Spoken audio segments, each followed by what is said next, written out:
What is your reaction to the address the Premier gave last night, and are you confident her request of the federal government will be realized and that the Parliament will be called back and everything will be fixed?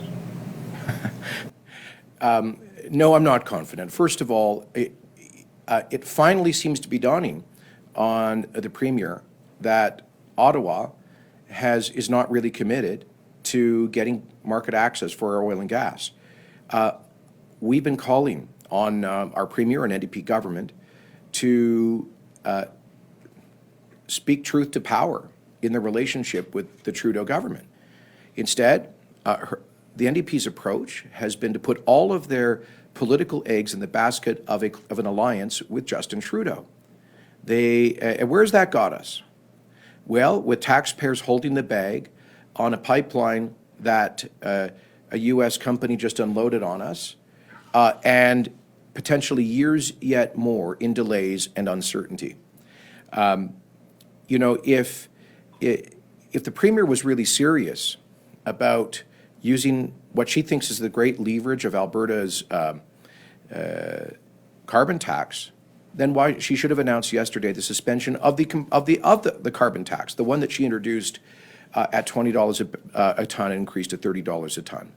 If she was really serious about getting tough with Ottawa, she would ask Prime Minister Trudeau, first of all, to pass Bill S-245, which is on the order paper in the House of Commons, to declare the Trans Mountain Pipeline expansion as being for the common advantage under Section 9210C of the Constitution. She would ask him to come forward with the legislation that he promised before his meeting with Premiers Notley and Horgan in March. She would ask the Prime Minister to withhold discretionary transfers from the NDP government in Victoria for things like job training and infrastructure. She would ask the Prime Minister to withhold transfers to BC for the federal climate plan that rewards them, even though they're standing in the way.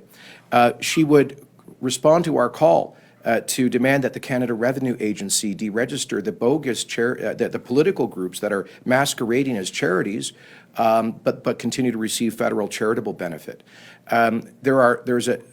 She would tell the Prime Minister that she's demanding a renegotiation of equalization after he stitched up a 5-year extension secretly this spring.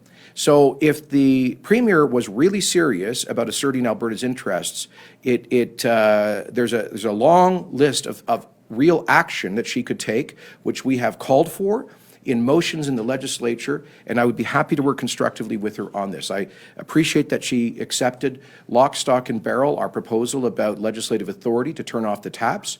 I'd encourage the NDP to think about these other ideas we put forward.